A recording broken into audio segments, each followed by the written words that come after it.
On every single pro tour and even major amateur events and tournaments, the players get caddies. Even some of the fancy, expensive golf clubs, public and private, some of those offer caddies, but the overwhelming majority of us average amateur players, we don't get caddies. Do you ever wonder how and why caddies came to be? Let's see if we can find out.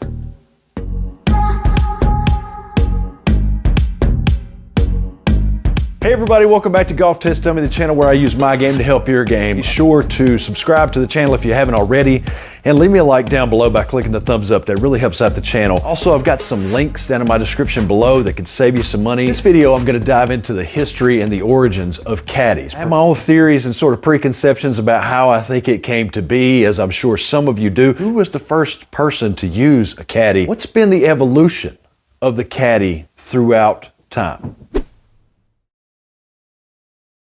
All right, so some of my thoughts. This is my guesses. These are my theories. For longer than I've been alive, pros have used caddies, right? We've all seen them on TV. We can look back at some of the old black and white footage even from back in the day with pro golfers. May not be my best shot, but it's going to be in play. Sometimes they fade off into the background, and some of them are really prominent. You look at Bones, you look at Fluff. There's some pretty famous caddies out there that a lot of people have heard of that kind of came out of the background, out of the ether, and into the spotlight. How did those caddies come to be? If I think back over 100 years ago, Bobby Jones, Gene Sarazen, Walter Hagen, these guys that would sometimes travel around to different towns and cities to put on golf exhibition matches or clinics or contests sometimes, they would have caddies with them. Now, maybe they brought in a caddy that had been working with them for a while and they knew each other really well and it was almost like a companion on the road. Then other times, they might just find a local caddy that maybe knew the course they were going to play really well. Maybe they knew all the breaks on the greens. They understood the local winds and weather. They even knew about the type of grass that they had in that area. They may just have good local course and environmental knowledge to be able to help these pros to navigate in unknown territory. So I think that's probably the early days of pros having caddies. Come in there. Come around. Come on. I'll sit. So that's my guess, is that it kind of started there as far as becoming mainstream. But I'm sure that's not the very beginning of caddies. I'm sure caddies are a little older than that. My guess is it would date back to probably, it was certainly around in the early 1900s. I'm going to guess that it started back in the 1800s. Now, golf is an old game. I mean, if you just take a look at the governing body overseas, it's called the R&A, the Royal and Ancient. Ancient meaning more than 25 years old. All right, little pitch shot here. I think caddies in the beginning, in the early days, they were probably nothing more than just a warm body to carry the clubs so that you didn't have to. They really did not get involved a lot. They just sat there and they were kind of silent. Almost like a waiter or a waitress at a restaurant. Chip in, but they are there to sort of facilitate bringing you what you need. You know, if you think back to golf being a rich person's game, most likely these guys are not carrying their own clubs, right? That's probably the modest and humble beginnings of the caddy. But over time, as things progressed and as golf became bigger and bigger and more popular, I feel like caddies would have been more predominant. I feel like they would have learned to try and pick somebody, again, that's not just a warm body to carry the clubs, but also somebody who could really help you on the course.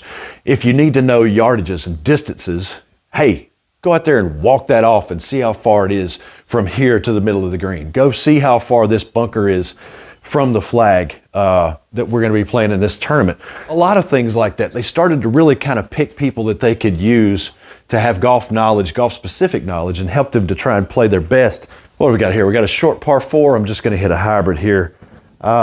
They started to look at it and say, you know, people are really enjoying watching these guys come out and play golf at a high level. I think maybe we should try and expand the tour. Maybe we should make it bigger and try and get more towns and more cities involved. maybe not too bad. As a result, I think caddies evolved. They had to evolve. Now you're actually coming into a place where maybe it's competitive. So it started to become almost a profession. If you fast forward to today, you'll notice that caddies do much more than just give you the yardage or help you pick a club. They almost become your psychotherapist out there. They help you keep it together mentally. They're not only filling in your divots and raking the sand after you get out of a bunker, but they're also trying to help you be at your optimal best mentally, emotionally, and sometimes even physically. And that is definitely not my best physically. It's a horrible shot. Maybe I should get a caddy. But today's game, these pros have everything. From a caddy who could do it all, to physical therapists, to short game coaches, putting coaches, dietitians, nutritionists, personal trainers, people who build their clubs, club fitters that are dedicated just to them and they're the only person that builds their clubs. They really have it all. They've got agents, they've got business managers, they've got PR marketing people. There's a whole team of people around a professional golfer. It's very different than the amateur game. Now let's do a little bit of research and let's see what the facts are about the reality of the origins and history of professional caddies. All right, what do we got here? We got 53 feet left. Okay, I feel like I'm not too far off in this. I feel like my guesses here are probably not too bad. The term caddy, go in. There's another one. It's sometimes, sometimes you just have a day. The term caddy is actually derived from the French word cadet, which means student military officer. And the origins of caddies goes back way further than I actually thought.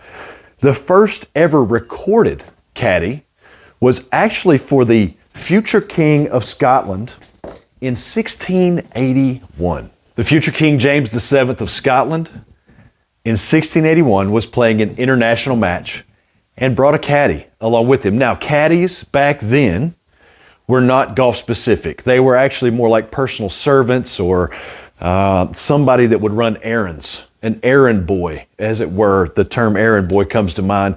That's kind of what they were. And then only later would they become more golf specific to where the term caddy didn't just refer to a personal servant or somebody who ran errands for you, but they were there specifically to be on the golf course and help you with your golf. Caddies went into the English Oxford Dictionary in 1857 as being golf specific. That's the first time that they ever really recognized that caddy was going to be the term for the assistant on the golf course moving forward. There really were no golf bags.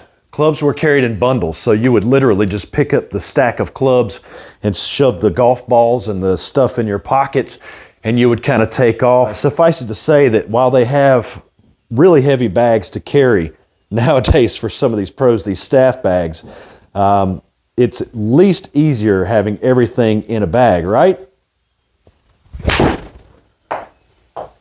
Come on. Come on. Get in there, get close, get lift. Let's go.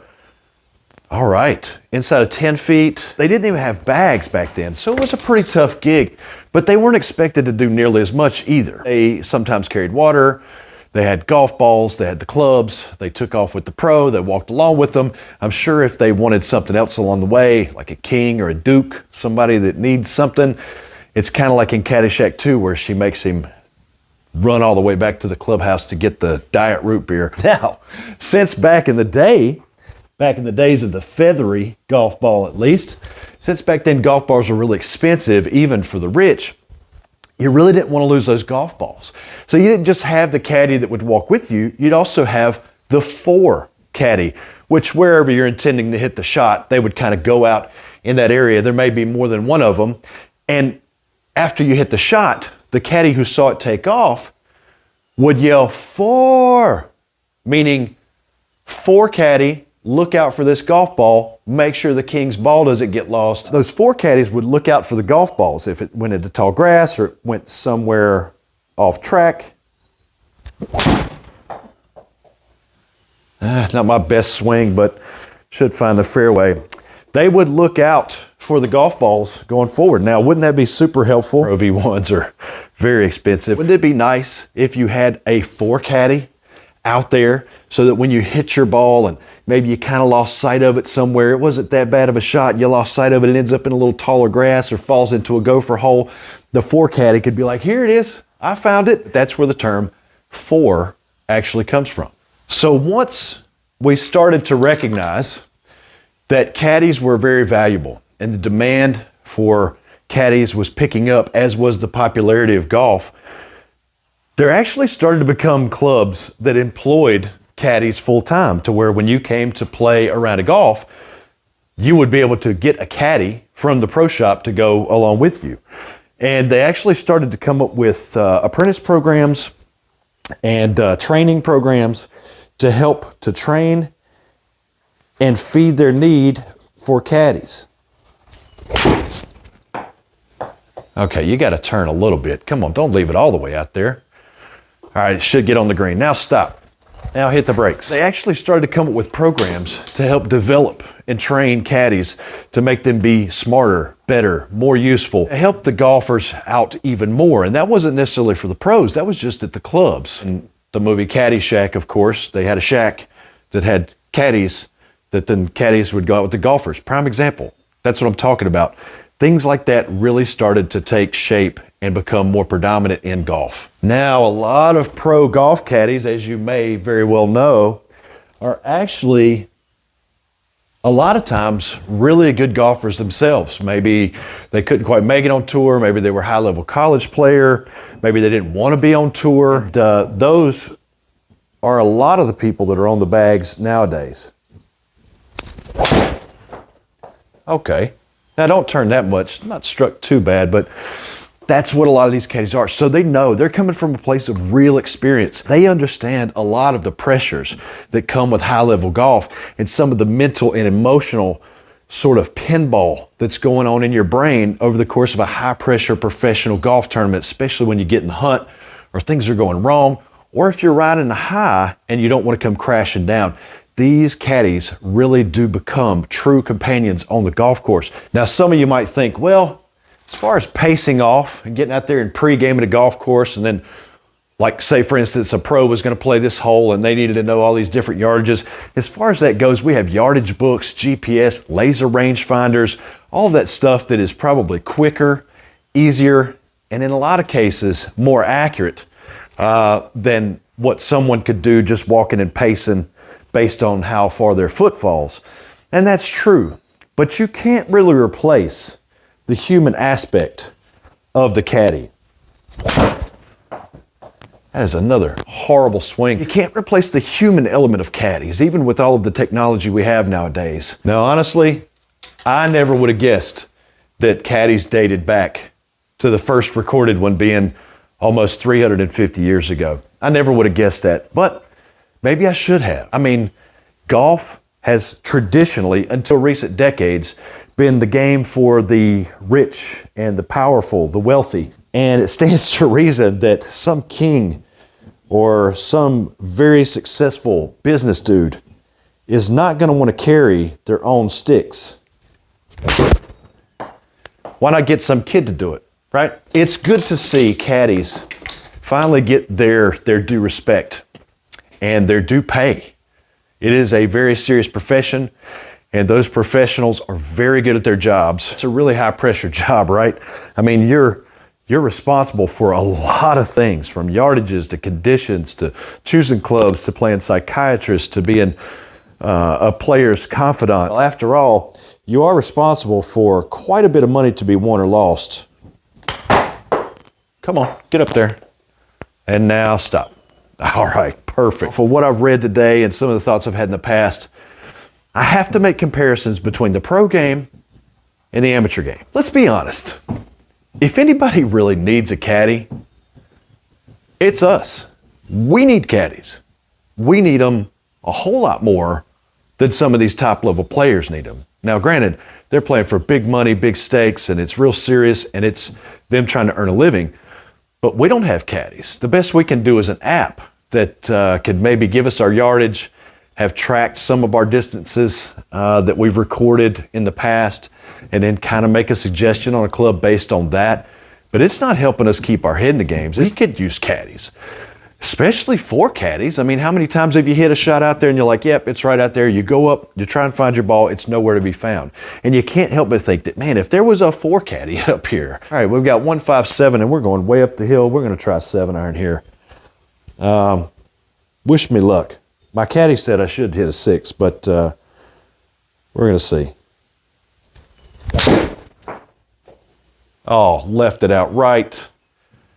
Pretty good distance, though. My caddy should have told me about that wind up there blowing left to right. Anyway, we're playing a completely different game, aren't we? I mean, I always was told that golf was a solo game, that it's an individual sport. It's really not. It's really not. Not in today's game. It is most definitely a partnership, which is by definition a team sport. You're not out there on the course by yourself. You're out there with your partner. Your partner. You know those desert races, they have a driver and then a navigator in the second seat. That navigator is every bit as important as the person steering the car.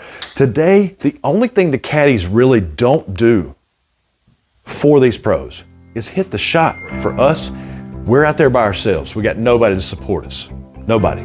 Matter of fact, the guys you're playing with, they're probably trying to help you go down the tubes just a little bit faster so they can play better than you. They're actually working against you. They're definitely not working for you.